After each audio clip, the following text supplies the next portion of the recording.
all. Brothers and sisters, 12th December is a day in which we should always remind ourselves and our children of the goods that freedom brings about to human beings.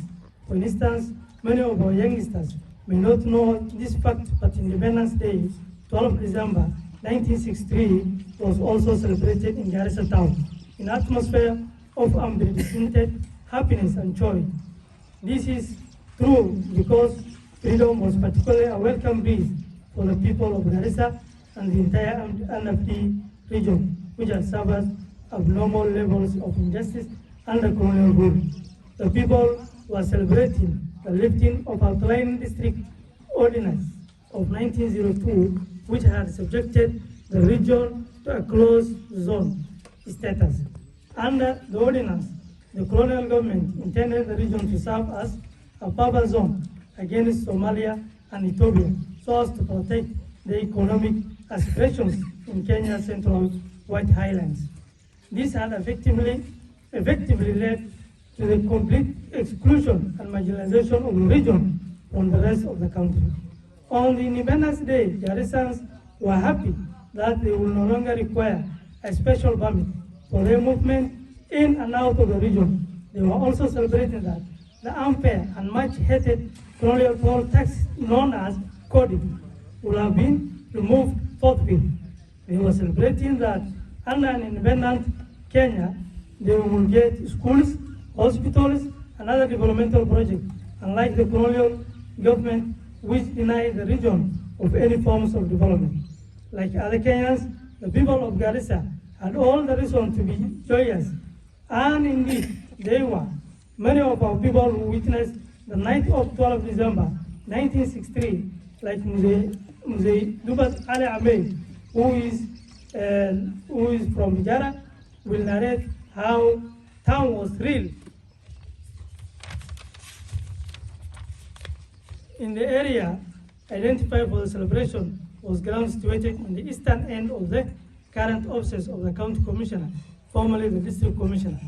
Jubilations started on the dot at midnight of the night of 12th December 1963 with a large number of activities, including the following.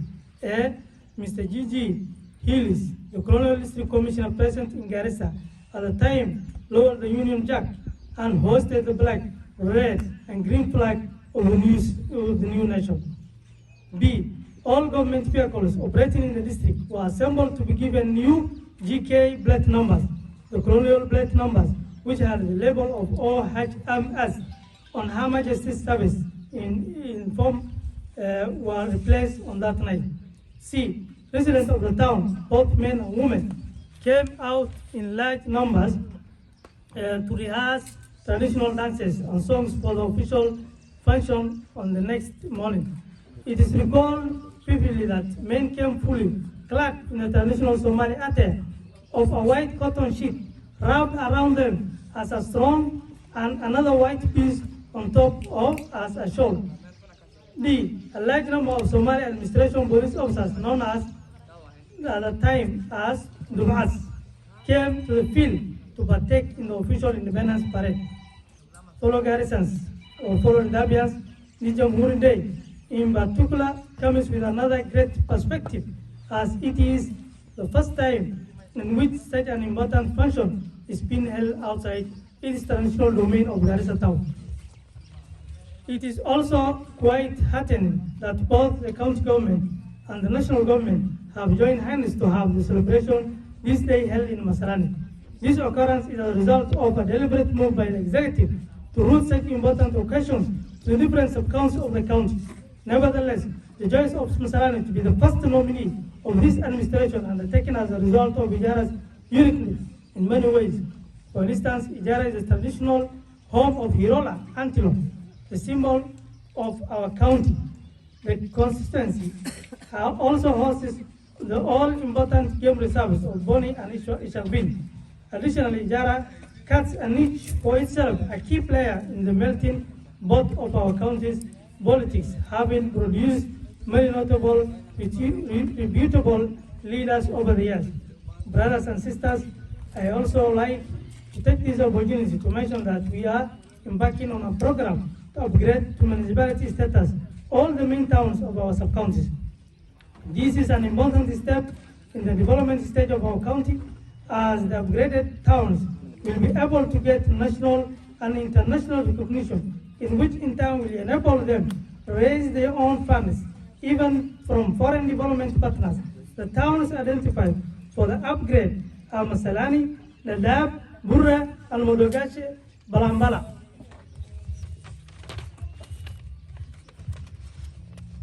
Starting with the Masalani town, we hope to be able to kick Ajata soon once approved. Once approval, as appropriate is granted by our assembly. Hence, in preparation of the expected upgrade, we have now embarked on important developmental activities relating to Masalani town, including the following: A, complete refurbishment of the Masalani Level 4 hospital by giving the hospital a proper facelift. This initiative will also include proper staffing and full operationalization of its departments. Complete facelift to the sub-county government offices through a proper facelift. This initiative will also include proper staffing and operationalization of the offices to ensure only the services be availed. C, complete refurbishment of the Masalani council offices through a proper facelift. This initiative will also include proper staffing and operationalization of the offices to ensure only the services be availed. D, ensuring that all other developmental requirements of our municipality are properly achieved. Fellow garrisons or fellow Dadabians, I wish to assure you that my government, even under the most difficult circumstances, will not shun its responsibility and shall at all times pursue what is in the best interest of